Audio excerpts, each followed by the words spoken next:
बरायबाय लोगोफोर गिबियावनो आरोबाव आंनि अनाय आरो सिबिनायखौ आं नोंथांमोन बयनोबो आंनि गोसो गोरबोनिफ्राय जासिग्रोनाय जाबाय। आङो दिनै थांनो ओंखारनाय जाहैबाय खैला मेलायावहाय माने चिरां डिस्ट्रिक्टनि सिङाव थानाय खैला मेलायावहाय दायो मोनसे गिदिर इउपिपिएलनि माने बेयावहाय मिटिं जानो थांगासिनो दङ। आं बिनि थ्रुयैनो नोंथांमोननि गेजेरावहाय एसे भिडिअ लाबोनो सानबाय आरो जायफ्रा आंनि भिडिअखौ इन्टारेस्टिं मोनदों माने आं जोबजासिम नायलांफानो खावलायनाय जाबाय। गिबियावनो आरोबाव आंनि भिउवार्सफोरनावहाय आं बेखौसो बुंनो सानबाय दि माने बेखौसो निमाहा बिग्रोनो सानबाय। आंखौहाय साननो हागौ राजनितियाव हाबबाय बे नङा आरो आं मोननैनिबो जानानै भिडिअखौहाय हगारनो आवगायबाय। लोगोफोर भिडिअआ बोरै जालांगोन आंबो मिथिया, आंजों लोगोसे नायलांफाबाय थानो हागोन। बोरै जालाङो बोरैनि दैया बोरै बोहैयो नायलांफाबाय थादो लोगोफोर।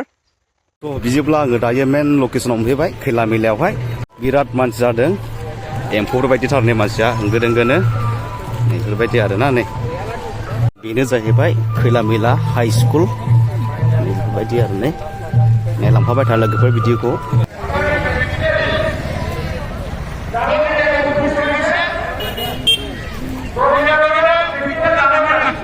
बिसोरो बिराद बयबो लोगोफोर नै बेफोरबायदि मोखाङावहाय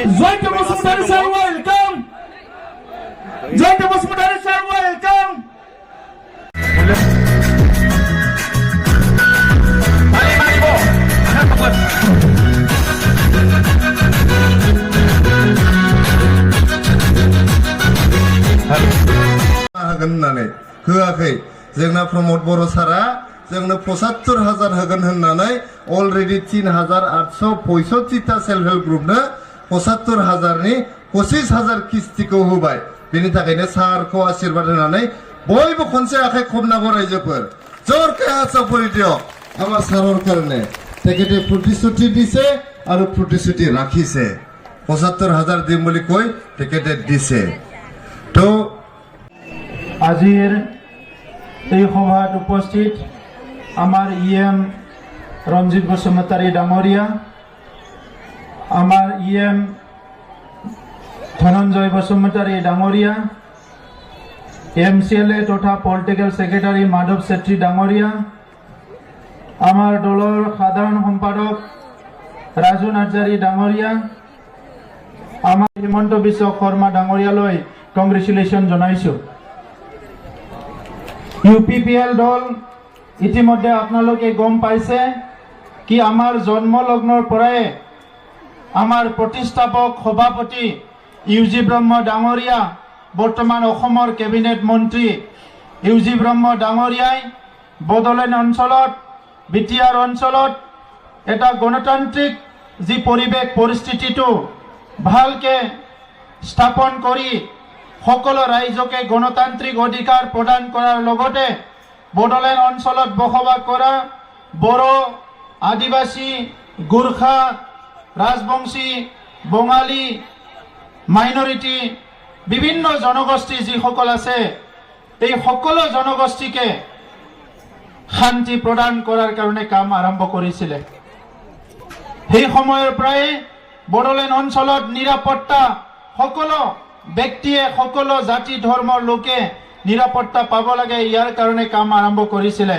আৰু ইয়াৰ লগতে ভাৰতবৰ্ষত যিহেতু বিভিন্ন জাতি কঠিন আছিল, কাৰণ সেই সময়ত হাগ্ৰামা মহিলাৰ নেতৃত্বত যি লৈছো আজি BPF আমাক সুধিছে, মেলে মিটিঙে তেখেতৰ নেতাবিলাকে কৈ আছে যে আমি আমাৰ উদ্দেশ্যত বিফল হৈছো, আমি কিবা এটা কাম কৰিবলৈ ওলাই আহিছিলো, এইটো সফল হোৱা নাই বুলি কৈছে। মই তেখেতসকলক প্ৰশ্ন কৰিব বিচাৰিছো, আমাৰ উদ্দেশ্য আৰু লক্ষ্য কি আছিল? BPF জানে নেকি? তেখেতসকলে জানে যদি কওক। UPPLৰ দল গঠন কৰাৰ, চৰকাৰ গঠন কৰাৰ লক্ষ্য আৰু উদ্দেশ্য কি আছিল তেখেতসকলে কওক। আমাৰ দলৰ লক্ষ্য আৰু উদ্দেশ্য, প্ৰথম লক্ষ্য আৰু উদ্দেশ্য আছিলে এই অঞ্চলত শান্তি প্ৰতিষ্ঠা কৰা, আৰু এইটো আজি আমি সফল হৈছো প্ৰথম উদ্দেশ্যত। সেকেন্ড, নিৰাপত্তা প্ৰদান কৰা। এটা সময়ত গুলি বাৰুদ, হিংসা, মানুহ কিডনেপ কৰা, ধন দাবী কৰা, মানুহবিলাক ভয়কে ওলাব লগা হৈছিলে, বজাৰত আহিবলৈ ভয় কৰিছিলে, চাকৰি কৰিবলৈ ভয় কৰিছিলে, বেপাৰ কৰিবলৈ ভয় কৰিছিলে। আজি কোনো মানুহৰ মনত ভয় শংকা নাই। দিনে ৰাতি বিটিআৰ অঞ্চলত মানুহ ঘূৰিব ফুৰিব পাৰে, যি ভাষাৰে হওক, যি ধৰ্মৰে হওক, যি জাতিৰে হওক, এই নিৰাপত্তা আজি বিটিআৰ অঞ্চলৰ ৰাইজে 100% পাবলৈ সক্ষম হৈছো। যিটো নেকি আমাৰ দ্বিতীয় সফল। আৰু তৃতীয় সফল হৈছে আজি এইখন মিটিঙত আপোনালোকে চাওক, এইখন মিটিঙত সমানে সমানে বড়ো মাইনৰিটি, গোৰ্খা, আদিবাসী, ৰাজবংশী সকলো জনগোষ্ঠীৰ লোক এইখন মিটিঙত বহি আছে। আজি এই বিটিআৰ অঞ্চল এটা সমন্বয় ক্ষেত্ৰ হিচাপে আজি লাহেকৈ এইটো উঠি আহিছে, এইটো সকলো দেখিবলৈ পাইছে। আৰু সেইটোৱে আমাৰ তৃতীয় লক্ষ্য আছিলে। তৃতীয় লক্ষ্যটো 3 বছৰ আমাৰ চৰকাৰ সম্পূৰ্ণ নহওঁতে আমাৰ তৃতীয় লক্ষ্যটো আমি সফল হৈছো। গতিকে ৰাইজ, আজি আপোনালোকে যি চৰকাৰ নিৰ্বাচন কৰিছে, UPPLক ভোট দি আপোনালোকে MLA জিকাইছে, MLA জিকাই অসমত যি চৰকাৰ গঠন কৰিছে, BJP, AGP, UPPLৰ যি মিত্ৰজোঁটৰ চৰকাৰ, ডক্টৰ হিমন্ত বিশ্ব শৰ্মা ডাঙৰীয়াৰ নেতৃত্বত আজি জয়ন্ত বসুমতাৰী ডাঙৰীয়াক আপোনালোকে ভোট দিছে। জয়ন্ত বসুমতাৰী ডাঙৰীয়াই যাই অসমত চৰকাৰ গঠন কৰাত সহায় কৰিছে আৰু আমাৰ অঞ্চলত আজি শান্তি প্ৰতিষ্ঠা কৰাত আমি সফল হৈছো। সেইকাৰণে মই আপোনালোকক সকলোলৈ ধন্যবাদ জনাইছো। আপোনালোকৰ প্ৰত্যেকজনৰ ভোটৰ মূল্যৰ বিনিময়ত, আপোনালোকৰ প্ৰত্যেকজনৰ ভোটৰ মূল্যৰ বিনিময়ত মানে बे लाइमोनफोरखौ दिनै बुजाय आजाय न'आव लाफिनो हादों, बिथांमोनाबो न'आव फैफिनदों। बे मोजां थासारि दिनै मोनसे जोङो लाखिबाय थानो हादों। बयबो दिनै रैखाथिखौ बयबो मोननो हादों। थामथियाव जाबाय जेब्ला जोङो गावजोंनो गाव एना एनिमोन 2007, 8, 9, 10 बे बोसोरथाम बोसोरब्रैयाव 150 मानसिया गावजों गाव एना एनि जानानै थैदों। आरो बै समाव सोरनि सरकारमोन रायजोफोर नोंथांमोना गोसोखां। आरो बे थासारिखौ दिनै जों अराय सम बिदाय होनानै गावबा गावनि गेजेरावबो गोजोन थासारि लाबोनो हाबाय आरो गुबुन हारिफोरजोंबो जोंनि मोजां सोमोन्दो दानो हाबाय। जोंनि ओनसोला दिनै जे फारफ्रोमबो बिथिंनिफ्राय जोङो गोजोन आरो शान्तिखौ जोङो मोननो हाबाय। दा बेखौनो मेगन सानानै साफा सानै सेंग्राफोरखौ थुनज्लायनानै मबाइलाव, इउटिउबाव, फेसबुकाव गाज्रि गाज्रि बाथ्रा बुंनो बिथांमोना बुङो। बायदिसिना बाथ्रा बुंनानै UPPLनि दैदेनगिरिफोरखौ, मालाबा सोरबा EMखौ, मालाबा सोरबा MLAखौ, मालाबा सोरबा मन्त्रिखौ बायदिसिना गाज्रि गाज्रि बाथ्रा बुंनो बिथांमोना थुनज्लायो। नाथाय मानगोनां रायजोफोर, बेबायदि थुनज्लायनानै जेबो लाब मोननाय नङा। मानोना गाज्रि खामानि मावग्रा मानसिखौ रायजो राजाया माब्लाबाबो मोजां मोना। मोजां खामानि मावग्रा मानसिखौसो रायजो राजाया मोजां मोनो। दा नंखायनो बे 3 बोसोराव बिदा फंबाय अनलायनानै, बिमा फिसाला गासैबो अनलायनानै, बिब' बिनानाव बयबो अनज्लायनानै मोजां मोनसे थासारियाव बड'लेण्ड ओनसोलाव रायजो जानायखौ नुनानै मालायफ्रा मेगन सानो हायो। नाथाय गावनिनो माखासे बिदा फंबायफ्रा मेगन सानानै गाज्रि गाज्रि बाथ्रा बुंनायखौ रायजो राजाफ्रा सांग्रां जानांगोन। रायजोफोर, थांनाय 30-40 बोसोराव मोजां थासारि गैयैनि थाखाय जोंनि गथ'फ्रा मोजां लेखा फरायनो हायाखै। बेफार फालांगि खालामग्राफ्रा मोजां बेफार फालांगि खालामनो हायाखै। आबाद मावग्राफ्रा मोजां आबाद मावनो हायाखै। जोङो फारफ्रोमबो बिथिंनिफ्राय दुखु मोननांदों। नाथाय दिनै मोजां थासारि फैनाय लोगो लोगोनो जोंनि गासैबो गावबा गावनि खामानियाव बयबो मुखुब जानो हादों। देग्लाय 130 दामनिख्रुइ बारा फरायसाया ACSनि मेन आनजादखौ उथ्रिसारनो हादों। चिरां जिल्लाया मेट्रिकनि आनजादाव आसामनि मादावनो बयनिख्रुइ गोजौसिनाव थानो हादों थांनाय बोसोराव। बेबायदिनो गोबां बिथिङाव दिनै जोंनि जै मै मै जोंनि माहारिया जौगालांगासिनो दङ। दा बिनिखायनो रायजोफोर दिनै बुजिनांगोन। फारसेथिं हाग्रामा महिलारिनि दैदेननाय BPF, फारसेथिं दिनै UG ब्रह्म, रोंगोरा नार्जारी, गोविन्द बसुमतारी, रन्जित बसुमतारीनिफ्राय लानानै जयन्त बसुमतारी बिथांमोना दैदेननाय दिनै UPPL सरकार। बबेखौ नोंथांमोना बुजियो, बबेखौ नोंथांमोना माबायदि बुजियो, दिनै बिजिरनानै नायनांगोननि सम फैदों। मोनसे समाव जौ जुवाजों जोङो जुजिनो गोनां जायोमोन। दिनै जोङो जौ जुवाजों जुजिनो गोनां जायाखै। जोंनि थासारिया जोबोद मोजां जाबाय। दैजिं मेला खुंनानै बोसोरफ्रामबो मानसि थैनो गोनां जायोमोन। गाज्रि गाज्रि थासारि जायोमन। दिनै जोंनि सरकार फैनाय लोगो लोगो जों बेखौ बन्द खालामबाय आरो बेबायदि मानसि थैनांगौबो जायाखै। गाज्रि थासारिबो मानसिफ्रा नुनो मोनाखै। जोंनि राव थुनलाइ हारिमुखौ लाखिनो थाखाय जोंहा बैसागो दङ, जोंहा दमासि दङ, जोंहा खेराइ दङ, बागुरुम्बा दङ। गुबुन गुबुन हाबाफारिनि गेजेरजों जोंनि हारिमुखौ लाखिनो हायो।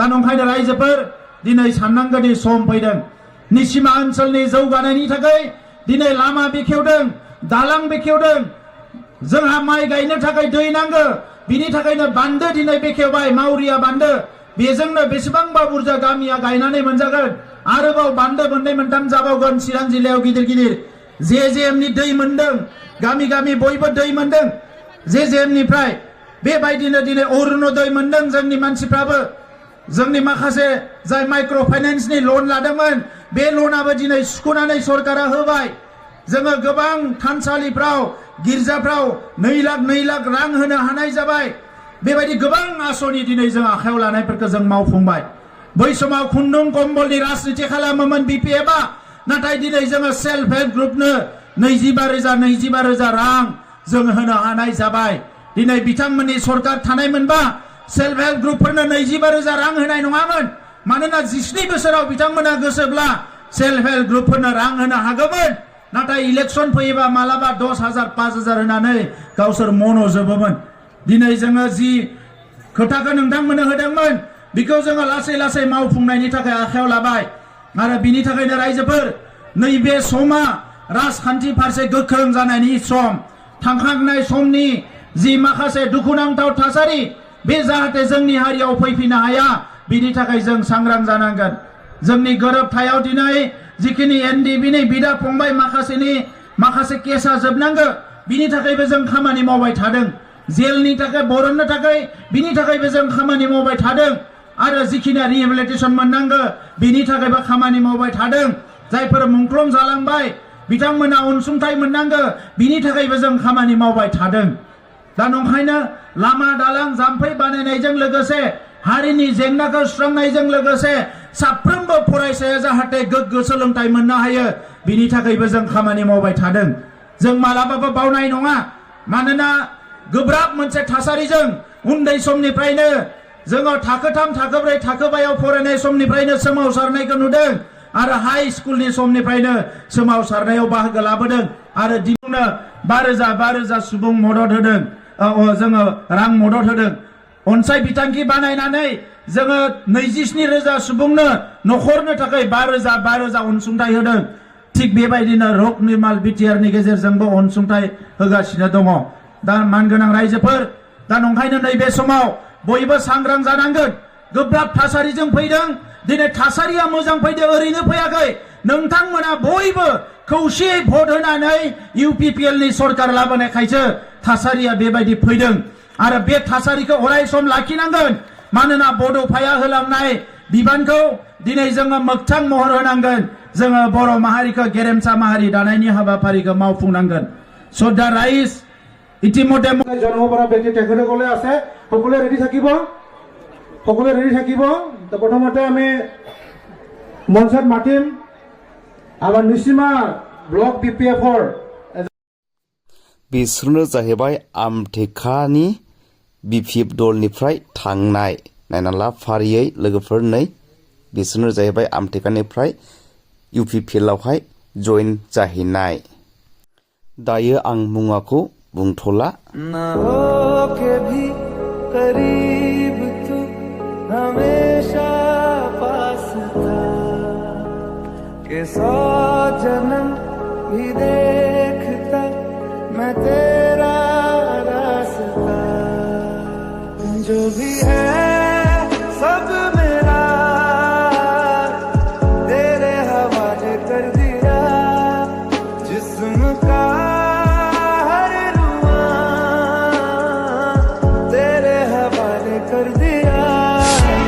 ज्यादै छुटा धेरै टाढा याद बोकेर अब आउँदिन म कहिल्यै फर्केर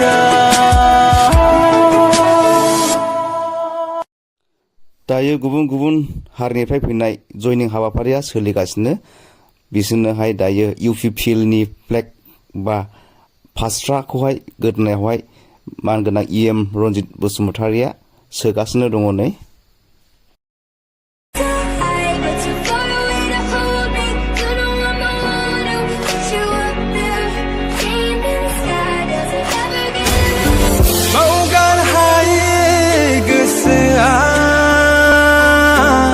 थिग बेबायदिनो जयनिं हाबाफारियाबो एसेयावनो जोबनानै थांबाय